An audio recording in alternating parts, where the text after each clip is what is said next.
Melanjutkan daripada bagian pertama tentang drakor The World of Marriage, saya akan memperlihatkan kepada kita bagaimana perkawinan Kristen yang sebenarnya, yaitu adalah istimewa, spesial, dan penuh kemuliaan. Kita simak bersama.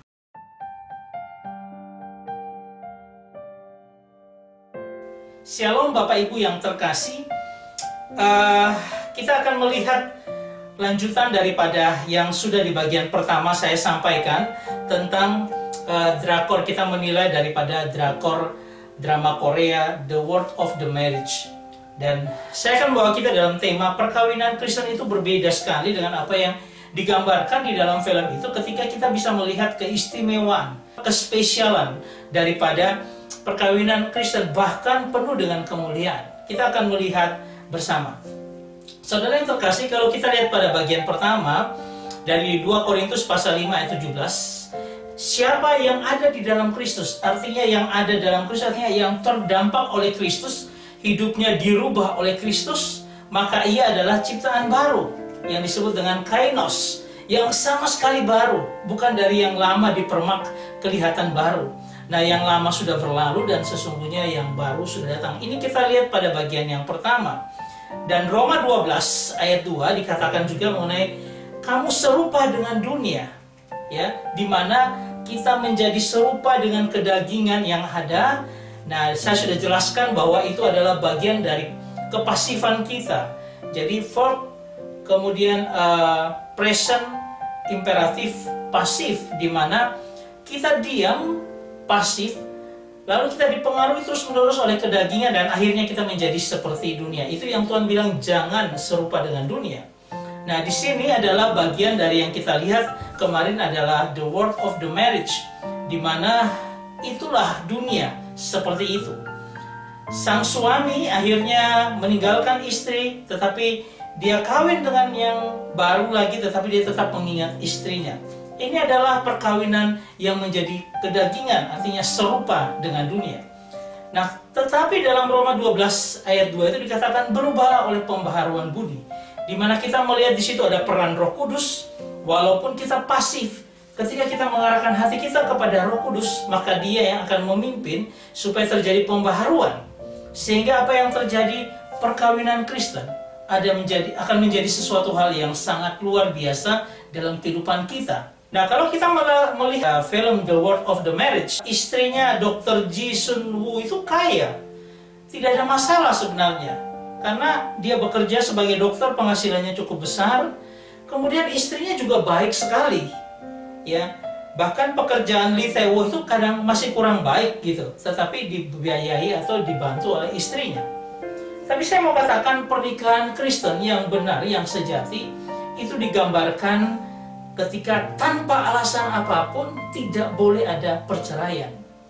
Bahkan yang ekstrimnya adalah ketika Hosea itu disuruh Tuhan untuk mengawini seorang perempuan pelacur, ya. Nah, ketika dia mengambil seorang perempuan pelacur untuk menjadi istrinya, dia mencintai istrinya itu.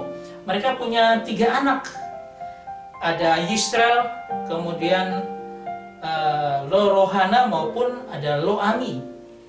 Sudah ada 3 anak ini pun istrinya mungkin punya kebiasaan atau dia bagaimana, tanpa alasan yang jelas kembali melacurkan diri.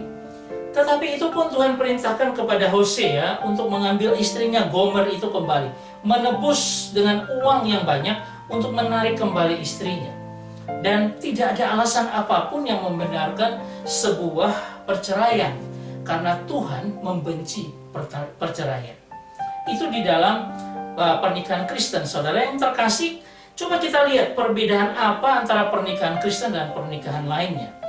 Pertama, saya katakan itu sangat istimewa. Karena apa? Tuhan sendiri yang menjodohkan dan memberkati akan pernikahan itu. Ketika Tuhan katakan tidak baik seorang pria seorang diri, aku akan mencari penolong yang sepadan dengan dia. Adam, lalu kemudian dicarikan atau dibuat Tuhan dan dipertemukan dengan jodohnya. Itu sangat istimewa karena Allah bertindak di dalam pernikahan Kristen.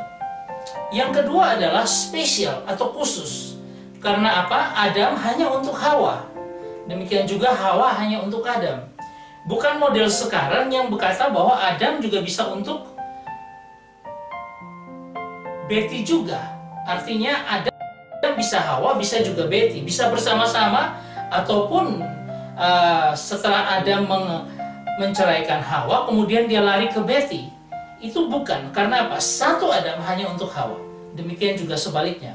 Jadi pernikahan Kristen itu begitu spesial karena untuk satu pribadi kepada pribadi yang lainnya. Nah, ada satu lagi yang luar biasa adalah pernikahan Kristen itu penuh dengan kemuliaan. Saya katakan begitu kenapa? Kalau kita bisa melihat sebagaimana yang digambarkan di sini, bahwa Tuhan akan membawa kita dalam kemuliaan perkawinan anak domba. Rasul Paulus berkata, sebab aku cemburu kepada kamu dengan cemburu ilahi, karena aku telah mempertunangkan kamu kepada satu laki-laki untuk membawa kamu sebagai perawan suci kepada Kristus.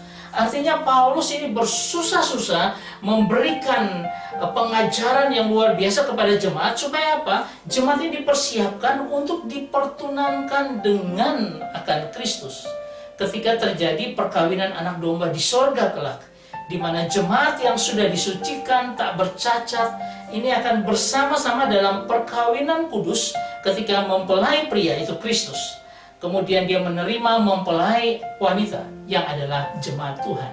Saudara yang terkasih, kalau kita bisa melihat hal seperti demikian, maka kita akan melihat gambaran ini ketika Kristus menanti mempelainya di awan-awan ketika dia datang kedua kali, supaya masuk dalam perkawinan anak domba.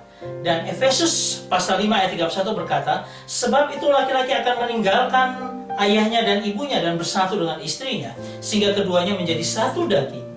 Ya, ini melambangkan bagaimana perkawinan di dunia ini, yang saat ini di dunia ini perkawinan Kristen. Tetapi di balik semua itu ada dikatakan Rasul Paulus, rahasia ini besar, jadi megas mysterion. Tetapi yang aku maksudkan ialah hubungan Kristus dan jemaat. Jadi perkawinan Kristen itu melambangkan hubungan Kristus dan jemaat. Ketika Kristus menerima atau menantikan akan mempelainya, yaitu jemaat. Dan nanti mereka akan bersama dalam perkawinan anak domba. Nah, ayat 33 dikatakan, bagaimanapun juga kamu masing-masing berlaku, kasihilah istrimu seperti dirimu sendiri, dan istri hendaklah menghormati suaminya. Jadi pernikahan Kristen tidak boleh ada perceraian. Harus ada saling mengasihi, saling menghormati antara sang suami dan sang istri. Saudara yang terkasih, ini mau menggambarkan kepada kita bagaimana Kristus dan mempelainya, jemaat yang masuk dalam perkawinan anak domba, yang penuh dengan kemuliaan. Itulah kemuliaan yang Tuhan sediakan bagi kita. Sehingga jaga pernikahan itu dengan baik.